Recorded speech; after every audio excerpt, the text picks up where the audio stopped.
En Venezuela están pasando cosas que muchos creían imposible. Por supuesto, consternado, golpeado emocionalmente, con mucho temor. Y no solo lo que queda del régimen quedó consternado y con miedo, sino que comenzaron a liberar los primeros presos políticos del infierno que vivieron en los centros de tortura como el Helicoide, La Tumba y otros centros de detención del que hablamos también en otro episodio. Pues hombres y mujeres que pasaron años sin juicio, que fueron torturados, mujeres y niños que fueron abusados, aislados, incomunicados, pues desde el día de ayer están saliendo nuevamente a las calles de Venezuela, vuelven a ver a sus familias después de años de estar enterrados en vida.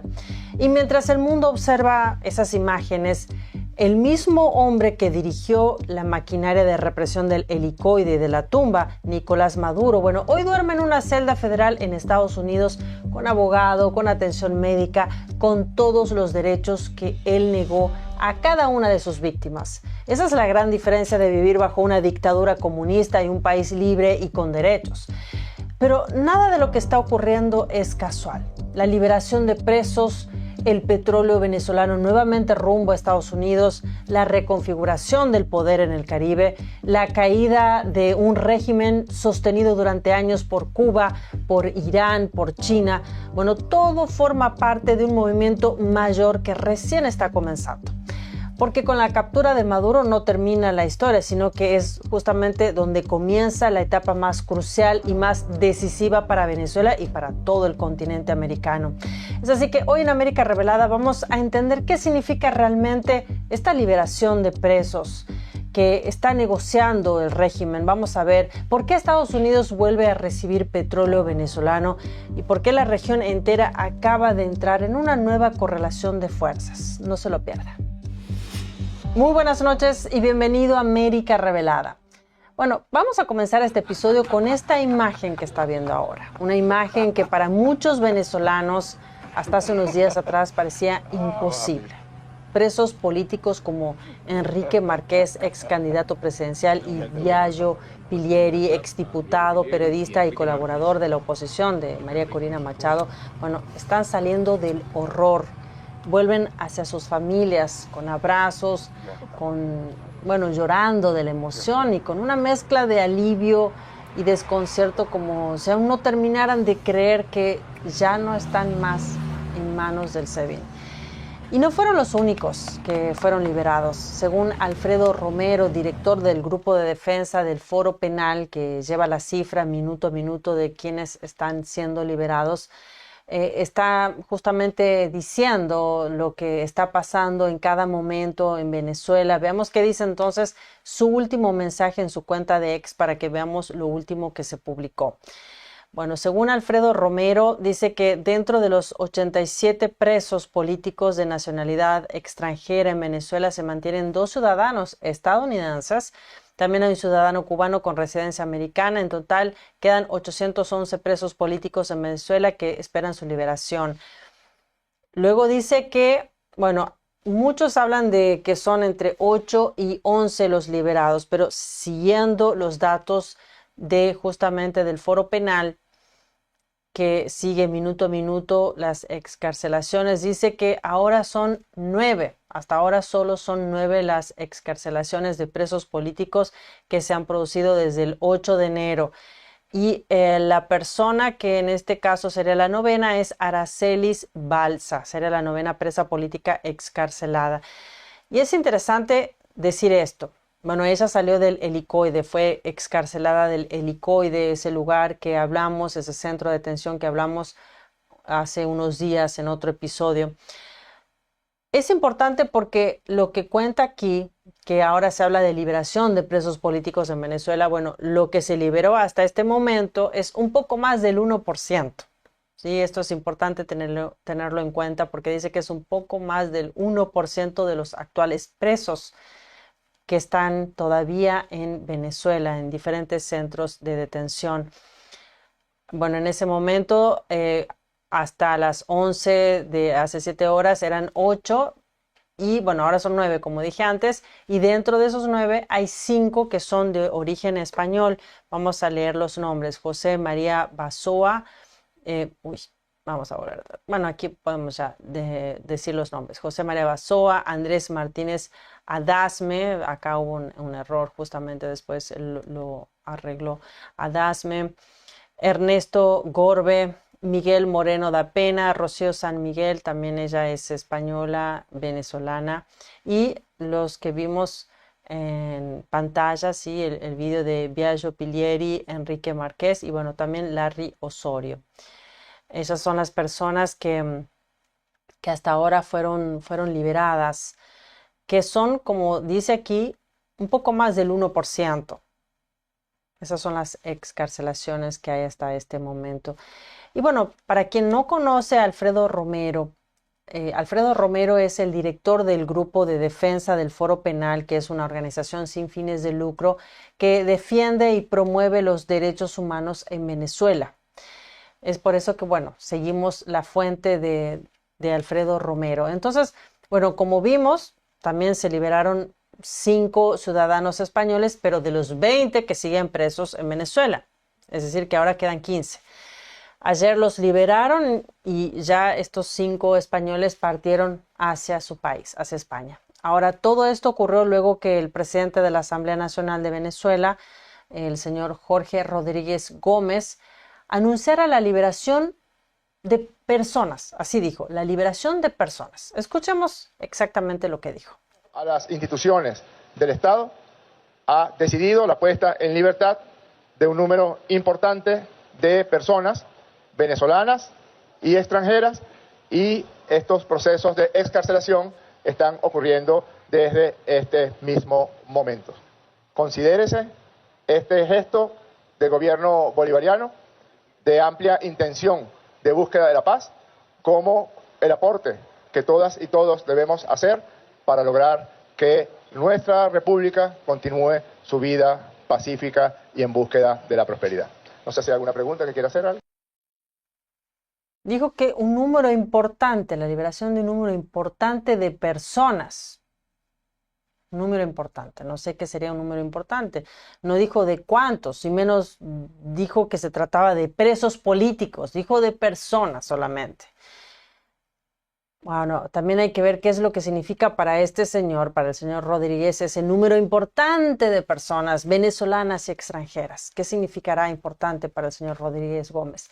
Pero bueno, si seguimos los hechos, ¿sí? Porque es ambiguo, no sabemos qué significa importante. Si seguimos los hechos y los datos, hasta el momento que estamos grabando este episodio, solo se liberaron a 9 personas de las más de 800 que se conocen que están presas.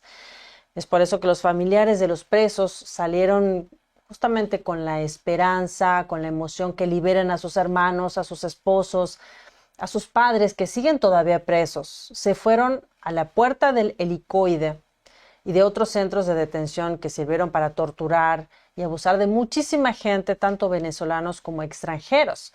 Por ejemplo, hay 3 argentinos que siguen todavía en esos lugares.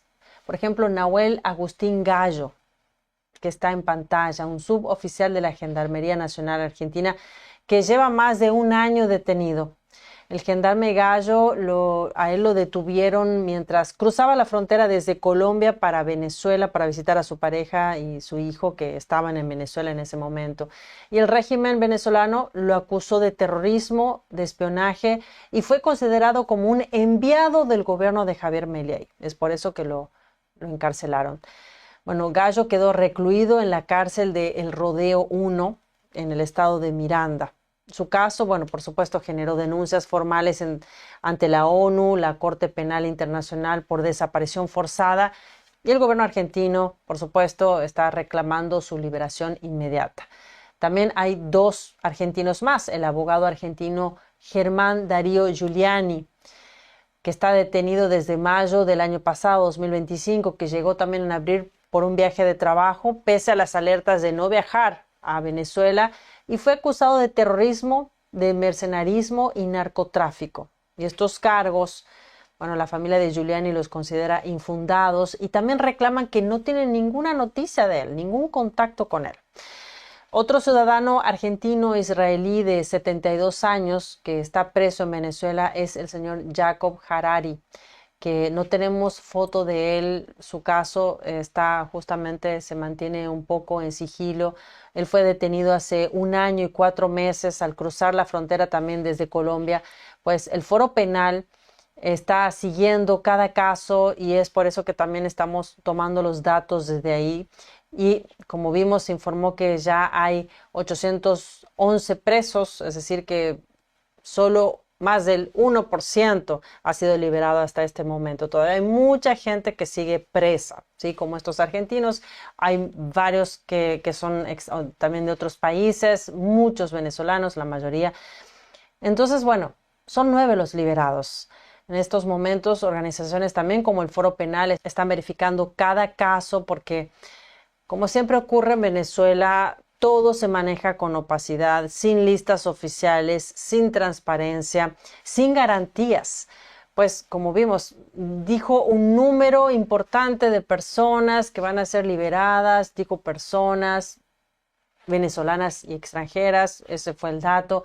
No dijo la cantidad, no dio un listado, no dio nombres. De hecho, justamente desde que se anunció, desde que el régimen anunció, desde que el señor Jorge Rodríguez anunció que iba a liberar un número importante de personas, varias familias pasaron toda la noche de ayer rezando, esperando pacientemente en las calles que liberen a sus seres queridos. Quiero que escuchemos justamente lo que dijo una joven, lo que publicó ayer una joven en sus redes sociales. Hoy, 9 de enero, cuando son aproximadamente las 2:30 de la mañana, nos encontramos aquí los familiares de los presos políticos en las inmediaciones del Rodeo 1. Aún no hemos tenido información oficial sobre dichas liberaciones. Aquí estaremos esperando hasta que de manera oficial nos den alguna respuesta. Muy fuerte, porque no, justamente lo que queda del régimen no está dando ninguna seguridad a la gente. Solamente tomaron esa decisión, están mostrando esa forma de, bueno, de que están colaborando de alguna forma. Y aquí también me gustaría marcar un contraste, porque mientras Maduro, el hombre que justamente con Hugo Chávez ha convertido al helicoide, a la tumba y a las cárceles clandestinas del país en centros de tortura, hoy está durmiendo él en una prisión federal en Nueva York, con sus derechos garantizados, con atención médica, con representación legal, pues tendrá un juicio con estándares internacionales. Mientras que sus víctimas pasaron años sin abogado, sin atención médica, sin luz, sin juicio, sin contacto con sus familiares. Y algunos, como usted sabe, ni siquiera sobrevivieron para contar esta historia. Este es un contraste bastante fuerte que no es solo un detalle, es un mensaje, porque mientras Estados Unidos aplica su propio sistema judicial a quienes considera responsables de narcoterrorismo, el régimen de Caracas intenta dar señales de buena fe, liberando prisioneros, un poco más del 1%, para ganar tiempo, para negociar poder, para conseguir oxígeno, para recomponer alianzas internas y externas y sobre todo para evitar un colapso aún mayor, porque eso también advirtió a Estados Unidos, el presidente Donald Trump. Entonces muchos se preguntan si esto es el comienzo de una transición o es simplemente una nueva maniobra calculada de quienes todavía se quieren mantener en el poder en Venezuela. Ahora, hay una cosa que debe quedar muy clara. Estas liberaciones no borran lo que ocurrió dentro del helicoide, dentro de la tumba, ni de los cientos de centros clandestinos del país. No borran los años de tortura, no borran los muertos, no borran las familias que aún hoy están esperando noticias de los que aún no fueron liberados.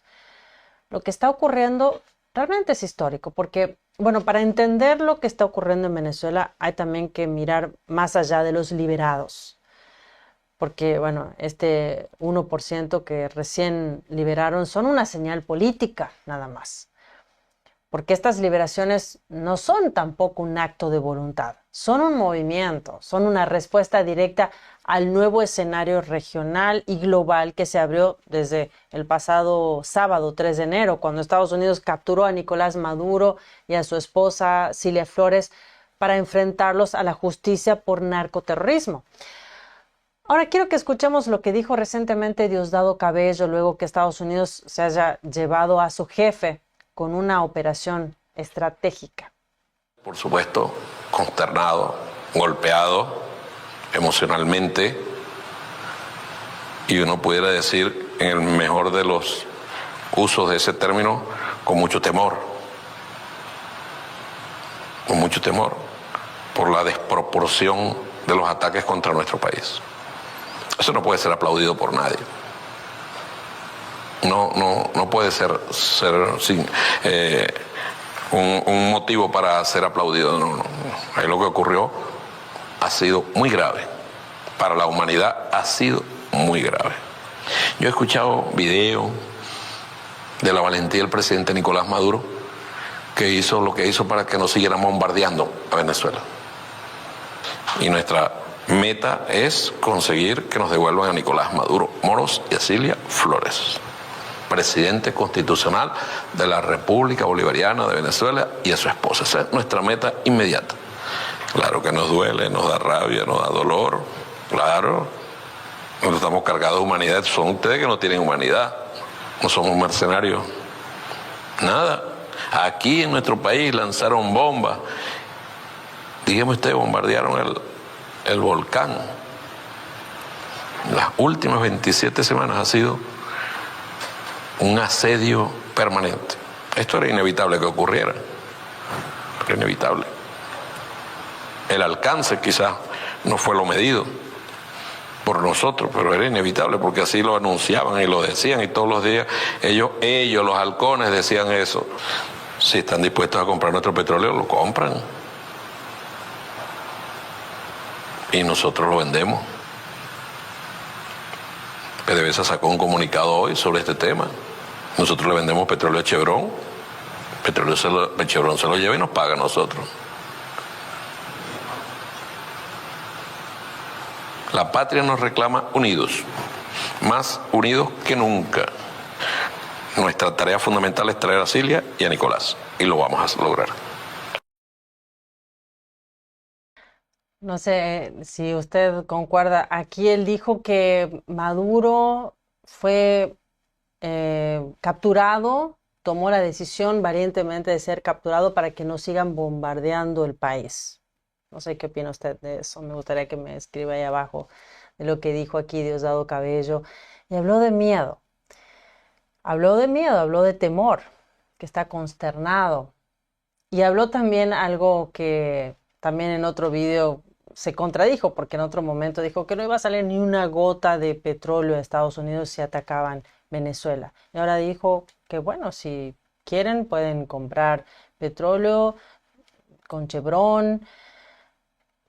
Por si no conoce a esta persona, bueno, Diosdado Cabello todavía sigue siendo el ministro del Interior, el jefe de la milicia, de las milicias venezolanas, pero también es alguien que el gobierno de Estados Unidos ofrece una importante recompensa millonaria por su captura, $25 millones. Ahora, sobre las liberaciones que comenzaron ayer, el presidente Donald Trump dijo en una entrevista con Hannity en Fox News que buenas personas volvieron a la libertad. Y también mencionó otros planes para el futuro. Escuchemos. ¿Cuál es su objetivo final para la gobernanza de Venezuela? Prisioneros que nadie creyó que volverían a ver jamás están siendo puestos en libertad, sí. Y en muchos casos, gente de bien, es lo que tengo entendido. Pero prisioneros que nadie jamás pensó que serían liberados. Así que vamos a estar trabajando con ellos y con el liderazgo de la nación. Y hasta ahora hemos estado colaborando muy bien. ¿Sabes? Recogimos aquel carguero ruso que avanzaba con dificultad por allí. Quiero preguntarte eso. Bueno, tenían algunos barcos rusos custodiándolo y decidieron no meterse con nosotros.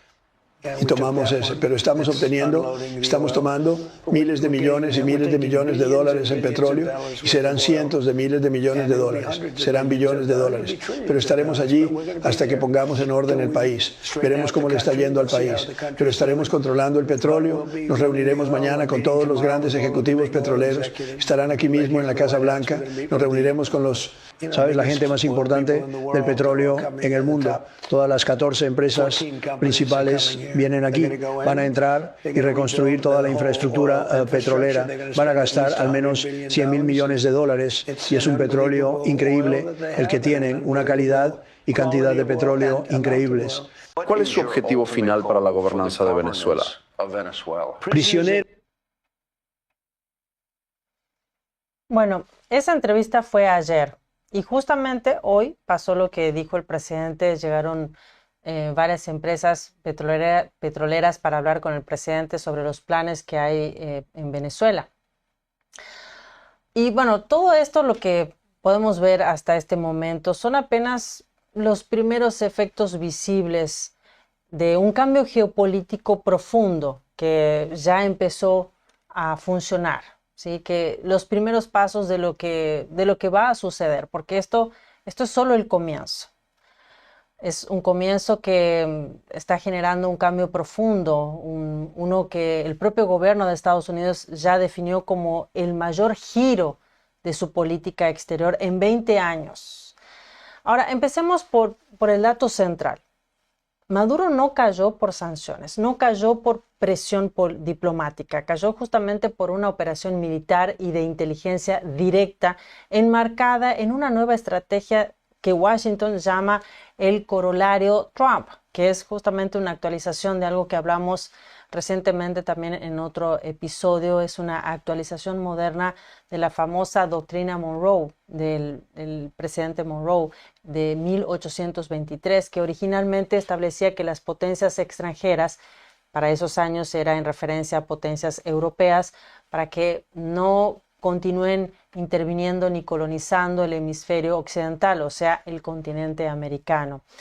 Ahora, esta doctrina parte de una premisa sencilla y también contundente. La seguridad de Estados Unidos depende de recuperar el control estratégico del hemisferio, expulsar actores del otro hemisferio, ¿sí? Extrahemisféricos como China, Rusia, Irán, también Cuba. Evitar también que cualquier país latinoamericano se convierta en una plataforma para amenazar al territorio estadounidense o para financiar redes criminales transnacionales. Y Venezuela era exactamente eso, un enclave para Moscú, para Pekín, para La Habana, para Teherán, una base de operaciones de cárteles y grupos ejercicios terroristas. Militares conjuntos entre Y China, un nodo Irán y de Rusia. tráfico de drogas Las fuerzas hacia navales Estados de los Unidos. tres países Por eso llevan la a cabo captura de maniobras Maduro en el no Golfo es de un Omán hecho en aislado, un es contexto regional justamente el explosivo. corazón, es el centro Pekín, Moscú de y una operación Teherán mucho más comparten grande. la voluntad de hacer Ahora frente bien, a lo que consideran la ¿qué tiene que hegemonía ver esto con estadounidense la en la escena liberación internacional? de presos Y ya habían desde el día de desplegado ayer? en marzo Bueno, del mucho. año pasado Tiene mucho unas que ver maniobras porque conjuntas en la después del día región. 3 de enero el régimen El Ministerio de venezolano Defensa perdió de su China pilar informó que las principal. operaciones que Lo terminarán que el queda en viernes Caracas ahora abastecimiento. está liderado por Delcy Rodríguez y su círculo más El inicio íntimo. de estos Ellos ejercicios intentan coincide con el evitar comienzo del una Ramadán. desintegración total del Estado venezolano. Rebeldes del hutíes de régimen. Yemen Y al por lanzar eso ataques contra el están transporte dando estas marítimo en el Mar señales, Rojo, presuntamente liberando en presos solidaridad con los políticos, como dije antes, un poco más del 1%, para mostrar moderación y buscar legitimidad, para restablecer parcialmente envíos de petróleo a Estados Unidos. Como gesto de apertura económica también intentan renegociar espacios políticos internos para evitar salir del poder también, por supuesto. Pero detrás de estos gestos hay un cálculo aún más grande. Venezuela necesita desesperadamente volver a vender petróleo a un mercado estable. Y Estados Unidos necesita estabilizar el flujo energético en la región con una condición clave también: que el crudo venezolano no financie más dictaduras ni redes criminales. Por eso aparece el concepto que generó tanto ruido esta semana, lo que llamó el gobierno de Estados Unidos el petróleo robado, que también hablamos en otro episodio. Esto no es una frase retórica, tiene un significado jurídico e histórico. Estados Unidos sostiene que parte del petróleo venezolano, especialmente el que se desvió hacia Cuba, hacia China e Irán mediante acuerdos opacos, mediante triangulaciones y subsidios políticos, bueno, fue utilizado para fines ilegales y para financiar estructuras hostiles a Estados Unidos. Y que Venezuela, bueno, violó acuerdos internacionales al expropiar activos, al expulsar a empresas estadounidenses y usar a PDVSA como la caja negra del régimen. En América Revelada también hablamos sobre este tema. Si se perdió ese episodio, le dejo también aquí arriba, esa es la carátula, le dejo aquí arriba el enlace de ese video en el que hablamos en profundidad desde cuándo comenzó la explotación del petróleo en Venezuela y cuáles fueron los actores en ese tiempo. Es interesante que vea ese episodio porque esto explica por qué el presidente Donald Trump y el vicepresidente J.D. Vance dijeron recientemente que ese petróleo debe volver al país. No se refieren al crudo físico, sino al control estratégico de esa industria. Entonces, bueno, ¿por qué ocurren ahora estas liberaciones? Porque justamente es la forma que tiene lo que queda del régimen, de la administración interina de Caracas, de decirle al mundo, estamos dispuestos a negociar, queremos la paz, como dicen. Pero atención, negociar no es entregar, negociar no es democratizar. Negociar es ganar tiempo mientras resuelven cómo reorganizan el poder sin Maduro, cómo evitar que la estructura colapse y cómo sobrevivir en un país donde literalmente las Fuerzas Armadas están divididas entre personas leales, ¿sí? Lealtades internas, entre presiones externas y miedo, como dijo Diosdado Cabello. Y aquí viene el punto más importante. Las liberaciones también responden a presión, no a convicción. Responden a un cálculo, no a un cambio moral. Responden a un reacomodo de poder. No están respondiendo a la justicia. Pero aún así también representan algo que no se veía desde hace años. Una grieta real de lo que representa la impunidad del régimen. Se está agrietando. Porque desde 1999 el proyecto bolivariano tuvo 3 pilares. Un liderazgo fuerte, primero Chávez, luego Nicolás Maduro. Tuvo el control absoluto del petróleo. Y tuvo la alianza estratégica con Cuba, con Irán, con Rusia y con China. Pero esos 3 pilares ahora están fracturados. No tienen liderazgo porque Delcy Rodríguez no tiene legitimidad interna, tampoco popularidad. No tienen control del petróleo porque ya no deciden a quién vender ni cómo usar esos ingresos.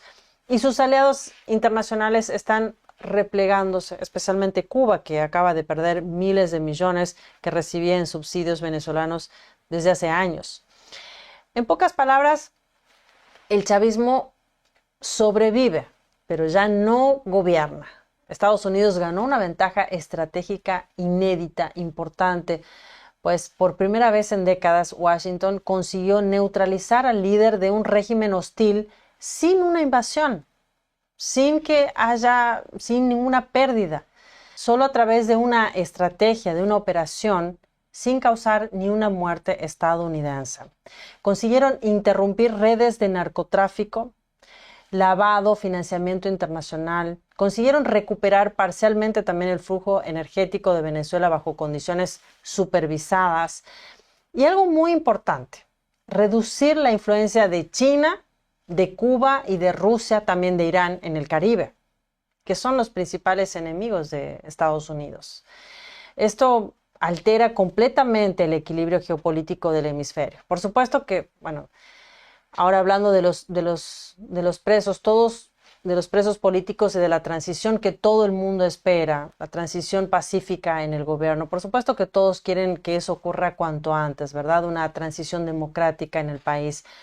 Pero quienes están hoy al mando en Caracas no tienen ningún incentivo para ceder el poder voluntariamente. Sin embargo, también podemos decir que no lo quieren hacer voluntariamente, pero hay presión. Hay 3 factores que podrían justamente forzar esa transición, ¿sí? Hay una presión para que lo hagan. Está la crisis interna del chavismo, pues los militares no confían en Delcy Rodríguez, Muchos hablan de que Delcy Rodríguez fue quien entregó a Nicolás Maduro. Eso se dice, no es un dato oficial. Y también muchos cuadros medios del régimen temen ser extraditados. Después de la captura de Maduro y su esposa, bueno, cualquier funcionario del régimen sabe que puede ser detenido en cualquier momento si está vinculado al narcotráfico o al terrorismo. Y aquí de nuevo, el petróleo es el que vuelve a entrar en el juego, vuelve a ser clave, pero bajo nuevas reglas, porque si Venezuela quiere exportar, debe cumplir condiciones mínimas, debe tener apertura política, debe tener cooperación judicial, debe tener una reducción de presos políticos, ¿sí? Y también transparencia en PDVSA. Hasta ahora vemos solo el comienzo de todo eso. Un poco más del 1% de presos políticos que fueron liberados, es decir, que no es un número realmente significativo. Ya están hablando las empresas aquí en Estados Unidos, las empresas petroleras, para empezar a trabajar en Venezuela, que van a necesitar mucho trabajo. Ahora, sin eso no va a haber ingresos. Si no siguen las reglas de Estados Unidos, no va a haber ingresos, y sin ingresos no hay régimen. Entonces, bueno, ¿qué significan las liberaciones de presos finalmente? Son importantes, pero no significan libertad real, porque no se sabe a cuántos presos finalmente van a liberar, no están derogando leyes represivas, no están desmantelando el SEBIN ni otros departamentos represivos, no están tampoco restaurando derechos políticos. O sea que hasta ahora parece ser solo un gesto, ¿sí? Algo significativo, algo simbólico, no reformas. Pero aún así sí, son indicios que ese régimen ya no controla, sino que simplemente está reaccionando. Y cuando un régimen empieza a reaccionar es porque ese régimen comenzó a caer. Y de nuevo, todavía quedan más de 800 presos políticos, ¿sí? Muchos torturados, muchos enfermos que no recibieron atención, muchos fueron asesinados. Las familias todavía están en las calles esperando que el anuncio de Caracas se convierta en hechos reales. Pero mientras, bueno, no desmonten el SEBIN, mientras no desmonten la tumba, ese centro de detención que hablamos ayer, que está 5 niveles abajo, donde no hay luz solar, donde están totalmente aislados. Bueno, sigue abierta, esos centros de detención siguen abiertos. Mientras el helicoide también sigue funcionando, que también hablamos en otro episodio, pues son símbolos de que Venezuela no es libre todavía. Ahora la pregunta que me puedo hacer es, bueno, ¿qué va a hacer el mundo? ¿Y qué estamos dispuestos a hacer nosotros aquí? Porque un preso liberado es una esperanza, pero un preso que sea olvidado es una derrota moral para todos. Pues Venezuela no necesita solo promesas, la gente espera más, la gente necesita hechos, los venezolanos necesitan hechos, necesitan que se cierren definitivamente esos centros de detención, que todos los torturados enfrenten la justicia, que las víctimas sean escuchadas y que nunca más una persona sea encarcelada por pensar distinto.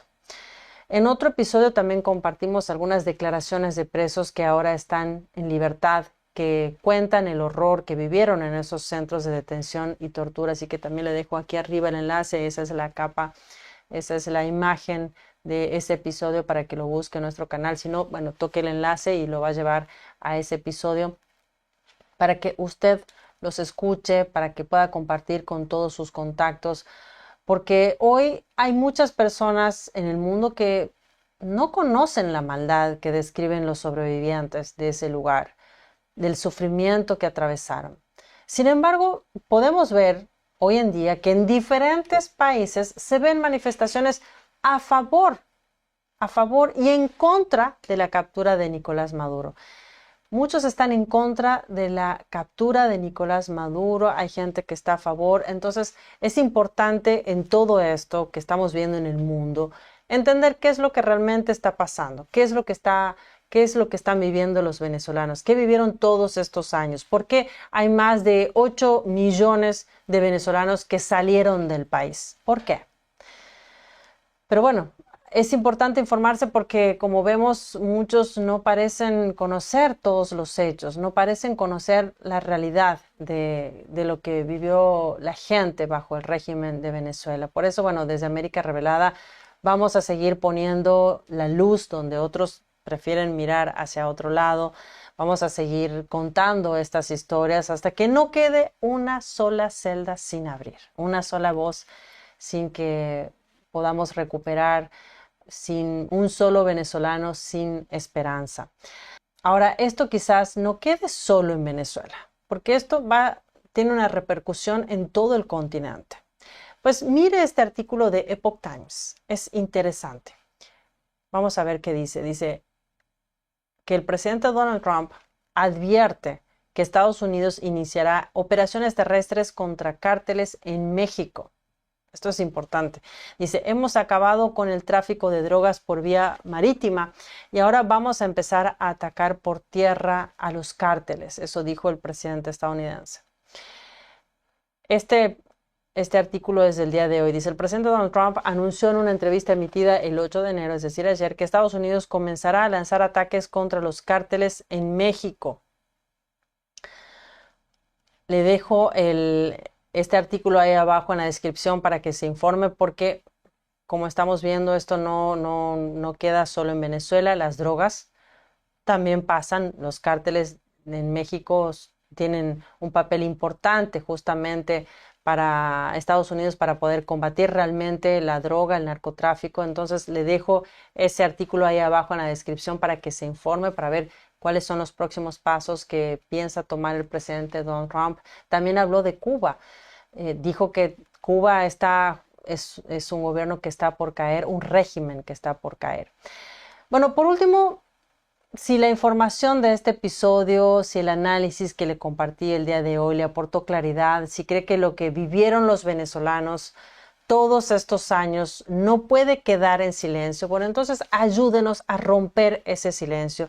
Vaya ahí abajo, regálenos su poderoso me gusta, suscríbase a América Revelada, active la campanita y comparta este episodio con alguien más, con todos sus contactos, con sus amigos, con sus familiares, que vamos a seguir esta historia desde muy cerca.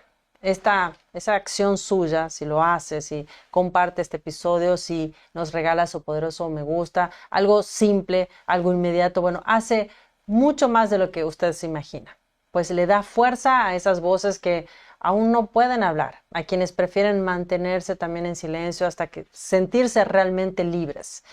Entonces, bueno, vamos a seguir desde aquí los datos, vamos a seguir los hechos, la evidencia de usted, que siempre está hasta el final con nosotros, que es parte de este equipo. Ayúdenos a compartir toda esta información. Muchas gracias por estar aquí conmigo. Muchas gracias. Soy Elina Villafañe desde América Revelada, conectando América con la verdad. Que disfrute el fin de semana.